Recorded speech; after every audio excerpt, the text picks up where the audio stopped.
కూడా ఆగకుండా ఇది రాజీనామా చేసిపోయి ఇంతమంది పట్టభద్రులు 4 లక్షల అప్పుడు 5,80,000 మంది పట్టభద్రులు ఉండే ఎంతో మంది మేధావులు వాళ్ళందరినీ అవమానపరిచిన యొక్క చేశాడు. అందుకోసం బీఆర్ఎస్ కు మళ్ళా ఓటేసే వాళ్ళే లేరు. గతంలో వచ్చిన ఓట్లు ఈసారి వస్తాయని అనుకుంటే అది అంతకంటే ఇది లేదు. ఎందుకంటే అప్పటికిప్పటికి ఎన్నో తేడా ఉన్నది. అప్పటికిప్పటికి కాళేశ్వరం కుంభకోణం బయటకు వచ్చింది. ఎన్నో రకాల యొక్క అవినీతి అనేది బయటపడ్డది. ఇటువంటి యొక్క పరిస్థితులలో బీఆర్ఎస్ పార్టీకి వాళ్ళ ప్రజలు ఓటేయడానికి వీల్లేదు, కనిపిస్తలేదు.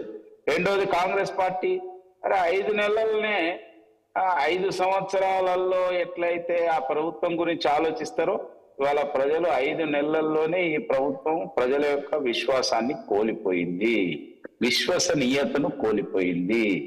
ఏమిటంటే ఒకనాడు వాళ్ళు చెప్పారు, ఒకనాడు ఏం చెప్పారంటే ఎన్నో మాటలు చెప్పిండ్రు, ఎన్నో వాగ్దానాలు చేసిండ్రు. కానీ వాళ్ళు చేసిన వాగ్దానాలు ఇవి నెరవేర్చలేని స్థితిలో ఉన్నారు. అవి గ్యారంటీలు అన్నారు కానీ అవి గారెడి మాటలు, గాలి మాటలు అని ప్రజలు గుర్తించడం మొదలుపెట్టిండ్రు. అందుకోసమే దానికి ప్రత్యామ్నాయంగా మొన్నటి పార్లమెంట్ ఎన్నికల్లో భారతీయ జనతా పార్టీ, నరేంద్ర మోడీ నాయకత్వంలో ఉన్న భారతీయ జనతా పార్టీకి పెద్ద ఎత్తున ఓట్లు వేసి అత్యధికమైన యొక్క సీట్లు ఈ రాష్ట్రంలో గెలిపించబోతున్నారు. అదే విధంగా ఈ రోజు ఈ ఎమ్మెల్సీ ఎన్నికలో కూడా ఇదెవరు ఆషామాషి కాదు.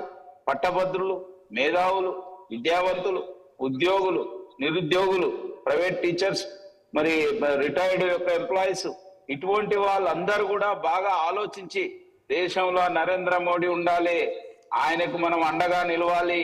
కాబట్టి ఈ ప్రాంతం నుంచి 34 అసెంబ్లీ నియోజకవర్గాల్లో ఒక్క ఎన్నికైన సభ్యుడు లేనప్పటికీ నరేంద్ర మోడీ గారు వరంగల్, ఖమ్మం, నల్గొండ యొక్క ఉమ్మడి జిల్లాల్లో ఎంతో పెద్ద ఎత్తున అభివృద్ధి కార్యక్రమాలు తీసుకున్నాడు. కాబట్టి మనం ఈ ప్రాంతంలో ఈ యొక్క పట్టభద్రు నియోజకవర్గంలో విద్యావంతులం అందరం కలిసి బీజేపీ అభ్యర్థిని ప్రేమేందర్ రెడ్డిని గెలిపించడం ద్వారా మేము సైతం మీ వెంట ఉన్నామనే సంకేతం ఇవ్వాలనే ఒక ఆలోచనతో ఉన్నారు.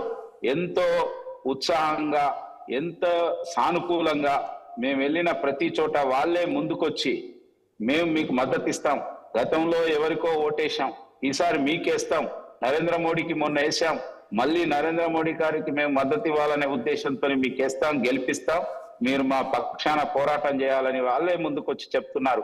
కాబట్టి 27వ తేదీన జరిగే యొక్క ఈ ఎన్నికల్లో ఖచ్చితంగా 5వ తేదీన జరిగే యొక్క కౌంటింగ్ లో ఖచ్చితంగా అత్యధికమైన యొక్క మెజార్టీతోని ఈ నియోజకవర్గంలో నేను ఎమ్మెల్సీగా గెలవబోతున్నానని ఈ సందర్భంగా మనవి చేస్తున్నాను.